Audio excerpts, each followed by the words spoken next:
आज चूंकि 2 दिन पहले हम लोग सेल का धरना में बैठे थे। सेल की इकाई है बीएसएल, जो भारत की नहीं दुनिया की चर्चित कंपनी है। दुनिया में उस कंपनी की चर्चा है। वहां जब जमीन लिया गया था, जब गांव वालों की जमीनों का अधिग्रहण किया गया था, तब उस कंपनी की ओर से वादा किया गया था कि जब तक चिमनी में धुआं रहेगा तब तक रैयत के पास नौकरी रहेगा। आज मुझे लगता है कोडरमा थर्मल प्लांट की चिमनियों में धुआं जस का तस है कि नहीं।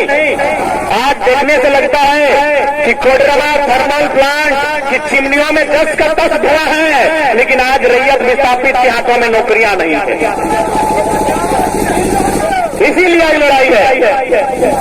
आज की लड़ैया है कि आज हमने इस राज में इस राज के अलग करे खातिर, इस राज के निर्माण करे खातिर हमने अपन सारा चीज निछावर कर दिलिए। कभी जमीन जगह, कभी खेत खलिहान, कभी बारी झाड़ी, आज बदले में हमने की मिल रही। आज झारखंड के किसी कोना में चल जाओ, केवल कोडरमा पर अपराध मचाए, हजारीबाग, गिरिडीह, धनबाद, बोकारो, रामगढ़, टाटा जमशेदपुर, रांची, आप जहां भी जा सकते हैं और आप अपनी नजरों को जितना लंबा चौड़ा दौड़ा सकते हैं, आपको यही दिखेगा झारखंडियों की बेबसी, झारखंडियों की लाचारी, झारखंडियों के साथ दुर्व्यवहार, झारखंडियों के साथ उत्पीड़न की दास्तां आपको दिखेगी। और आज प्रबंधन, चूंकि जैसी सूचना मिली है कि डीवीसी ने टेंडर दिया है थर्मैक्स को और उन्होंने दिया है किसी अन्य कंपनी को। आज जो भी हमारे भाई हैं वो तो केवल नौकरी की मांग कर रहे हैं। आज जो भूख हड़ताल में बैठे हैं ये तो नौकरी की मांग कर रहे हैं। यकीन मानिए, यदि आप नौकरी का निदान नहीं करते हैं तो ये भारत सरकार की जो कानून है उसके तहत जमीन वापसी की मांग करेंगे।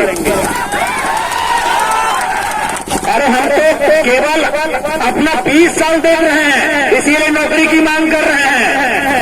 यदि हमारा बस चले और हमारा जोर चले तो नौकरी नहीं चाहिए हमें अपनी सारी जमीनें वापस चाहिए। इस जमीनों का अधिग्रहण करके आपने कंपनी लगाया है,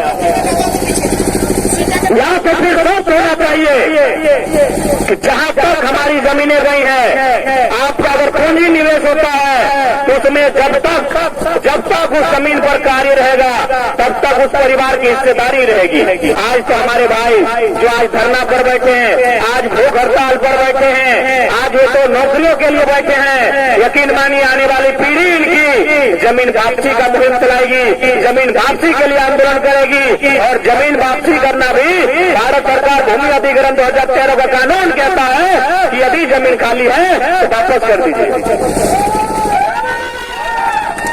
जैसे ये तमाम जमीनें जिनमें फैक्ट्री नहीं लगा है, जिनमें आप और हम बैठे हैं, ये जमीनें जहां फैक्ट्री खड़ा नहीं हुआ है, जहां बाउंड्री वॉल खड़ा नहीं हुआ है, जहां प्रोडक्शन नहीं हो रहा है, इन जमीनों को वापसी का राइट बनता है। तो आज तो ये नौकरी मांग रहे हैं, आने वाला दिन हम लोग जमीन वापसी की बात करेंगे। और यकीन मानिए 2024 में अगर आप नौजवानों को मौका देते हैं तो सदन में सबसे पहला मैटर यही उठेगा कि आप जो भी जमीन अधिग्रहण किया गया है विस्थापितों का, उसमें अगर कोई योजना, कोई फैक्ट्री नहीं है तो वापस कर दीजिए। और इस बात को तमाम किसान के बेटों को समझना होगा, तमाम किसान के बेटों को समझना होगा कि हो सके आपकी नजरों में हम लोग छोटे बच्चे हैं, नन्हे बच्चे हैं, लेकिन देश के 5वें प्रधानमंत्री माननीय चौधरी चरण सिंह ने एक लाइन कही थी। आप हमें देखने के बाद लगता होगा कि वो छोटा सा नन्हा सा बच्चा है, ठीक है, लेकिन देश के 5वें प्रधानमंत्री माननीय चौधरी चरण सिंह को छोटा नहीं कह सकते हैं। उन्होंने एक लाइन कहा था, अरे ओ किसानों, एक नजर रखो लाल किला के मैदान पर और दूसरी नजर रखो अपने खेत खलिहान पर। देश के प्रधानमंत्री ने यह बात कहा है जो आज हम लोग स्कॉर्पियो के छत से खड़े होकर कह रहे हैं कि एक नजर लाल किला के मचान पर और दूसरी अपने खेत खलिहान पर। लाल किला का मचान का मतलब क्या होता है? यानी पॉलिटिक्स, राजनीति पे नजर रखो, क्योंकि भारत एक लोकतांत्रिक देश है, इसीलिए भारत की राजनीति पे नजर रखो। तुम जिन नेताओं को चुनकर भेजते हो उन जमीन ऐसा नेता चुनकर जाएगा जो कंपनी की दलाली करेगा, आज तुम्हारी जमीनों को बेच देगा। उसी का उदाहरण था माननीय प्रधानमंत्री नरेंद्र मोदी का कृषि बिल, उसी का उदाहरण था कि जमीनें अडानी को बेचने की तैयारी थी। इसलिए आज तमाम किसान के बेटों को मेरा यही संदेश होगा, आपने बिल गेट्स का नाम सुना है? अच्छा, ये चुनाव पुलिस अधिकारी लोग तो जा रहा है, अरे ठीक है, उन लोग के हाथ में डंडा है तो इंसान उनसे भी थोड़ा बात करेंगे, घुमाइए ना। अब जा रहे कि सुन रहे ना भाई लोग? हाँ ठीक है, हाथ में डंडा, कंधे पर बंदूकें हैं, हमें कोई तकलीफ नहीं है, लेकिन वो भी इंसान है।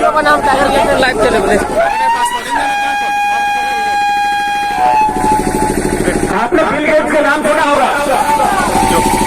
आज से कुछ साल पहले जब हम बिल गेट्स का नाम सुनते थे तो वो दुनिया के सबसे धनी इंसान थे, the richest person of the world. Bill Gates दुनिया के सबसे अमीर आदमी थे। क्या आज दुनिया के सबसे अमीर आदमी है? तो भाई क्या हुआ? आखिर उनकी अमीरी को जंग लग गया क्या?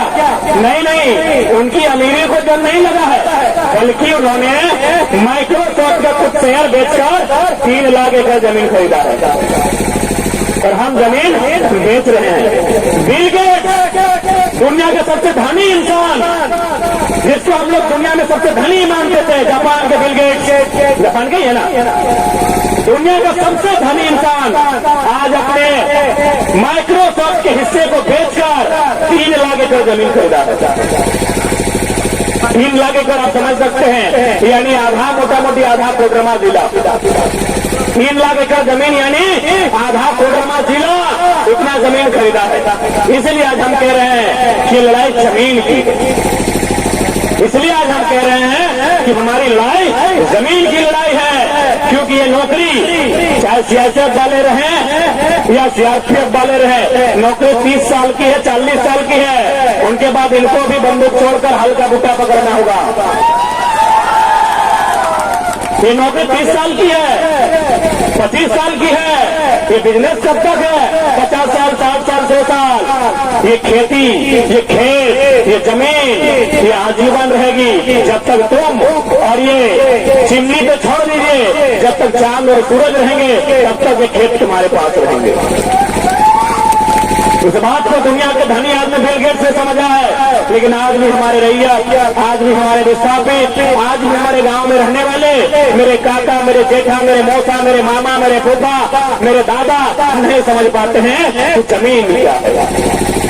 कोई भी सभ्यता, कोई भी संस्कृति हवा में पैदा नहीं होती है, वो जमीन में पैदा होती है। इसलिए लड़ाई जमीन बचाने की लड़ाई है। आज हम जो लड़ाई लड़ रहे हैं ये जमीन की बचाने की लड़ाई लड़ रहे हैं। यदि जमीन बचेगा तो फिर हम भी बच जाएंगे। तो आज क्योंकि बात करते हैं विस्थापन की, आज जब हम लोग आंदोलन का स्टार्ट किए थे तो हमारा नारा था 1932 का खतियान। ये आंदोलन लंबा गया, कभी भाषा को लेकर, कभी 60-40 की नियोजन नीति को लेकर, कभी विस्थापन नीति को लेकर, तो कभी खनन नीति को लेकर लगातार हम लोग आवाज उठाए हैं। और आज पुनः उसी आवाज के उठाने के क्रम में आज आपकी अभ्रक राजधानी कोडरमा आने का अवसर मिला है। क्योंकि आज हमारी शत्रुता किसी से नहीं है, हमारी शत्रुता लोगों के विचारों से है। अतः जो भी प्रबंधन है, आपने किसको टेंडर दिया मैटर नहीं, आपने किसको टेंडर दिया मैटर नहीं।